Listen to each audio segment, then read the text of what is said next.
মাঠের গোলাপের চাষ করা জমি, কচু ক্ষেতও আছে পাশে।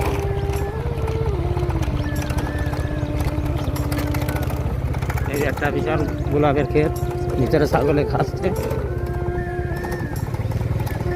এই যে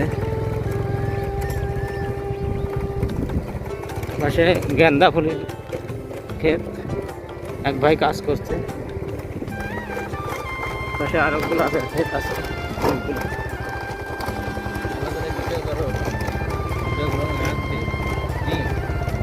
এই যে গোলাপের বন,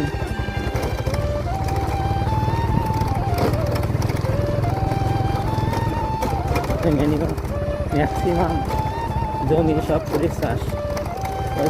ওই ক্ষেত থেকে ফুল তুলছে মহিলা এবং ওরা মনে হয় স্বামী স্ত্রী দুইজন। বড় বড় গোলাপ, ডানে বামে চারদিকে শুধু গোলাপের ক্ষেত।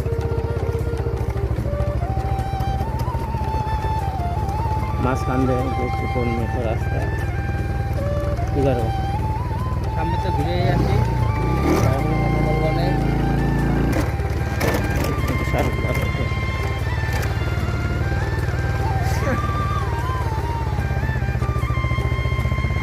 বিশাল ভাই, ভাই আসসালামু আলাইকুম।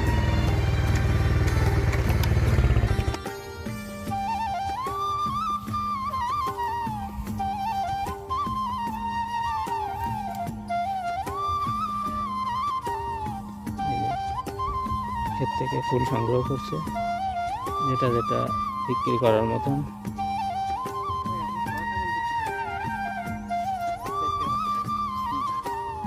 5 টাকা 4 টাকা পিস, যেটা বেশি সুন্দর সেটা 5 টাকা পিস।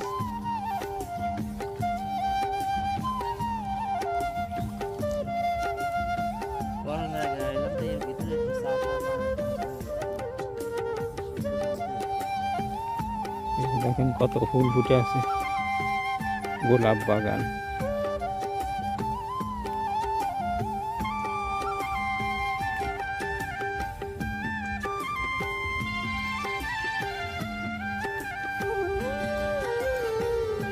আমরা এখন পার্ক বাদ দেখে আমরা মাঠে চলে এসেছি।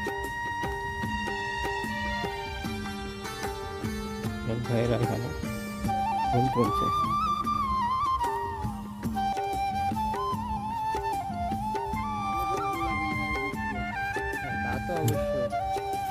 আমাদের বাসায় গাছ কাটতে এসেছে, খুব ভালো। আমাদের পাশের গ্রামের লোকজনও এসে ওই কামরাঙ্গা তাদের মেয়ের বাড়ি পাঠায়, গ্রামের লোকজনও পাঠায় করে, 2 গ্রামের লোকজন তার মেয়ের বাড়ি পাঠায়, শ্বশুর বাড়ি পাঠায়, সবাই খায় আর কি। কিন্তু কোন সময় ফুল ফোটে আর কোন সময় কামরাঙ্গা পাইকে শেষ হয়ে যায় তা আমি নিজেও জানি না। আমাকে জিজ্ঞেস করলে আমি জানি না, তাই দেখতে হবে এরকম অবস্থা। এই যে ফুল আমাদের ছেলেপিলে অভুক্তি হয়ে গেছে, এখন কাটতে বললে কাটে না, স্প্রে করতে বললে করে না। হ্যাঁ, আর আমি একা কোন দিক যাবো? এদিকে দোকানে যাবো না নিজের একটু সংসারের কাজকর্ম করবো? বিক্রি হয়ে যায় তো সব, বিক্রি হয়, এই যে কাটা না ফুল ওই যে নষ্ট হয়ে গেছে। ভাই ওই যে কি বাজার বলে, ওই বাজারে সকালে ঘুরে হচ্ছে সে বিশাল বড় হাট হয়, ওই জায়গায় হচ্ছে সেই সুন্দর যে যত্ন করে ওই যে